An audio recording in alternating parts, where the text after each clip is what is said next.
అరే రే, ప్రియా ఏంది ఇక్కడ ఉంది? ధృతి చూస్తే అంతే, ఏదో ఒకటి చేసి తప్పించుకోవాలి.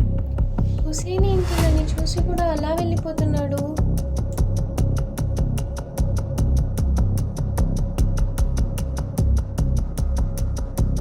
హుసేన్, హుసేన్, హుసేన్ ఆగు. డాడీ మనం ఎందుకు ఇంత ఫాస్ట్ గా వెళ్తున్నాం? ఏం లేదు మా, ఎండ ఎక్కువ ఉంది కదా, అందుకు ఫాస్ట్గా వెళ్తున్నాం. వెళ్దాం పదా.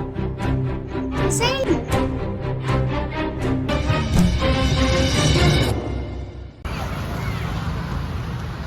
ఛా, ఎక్కడ వెళ్ళాడు వీడు? హుసేన్ ఎందుకు ఇలా బిహేవ్ చేస్తున్నాడు అసలు అర్థమే కావట్లేదు.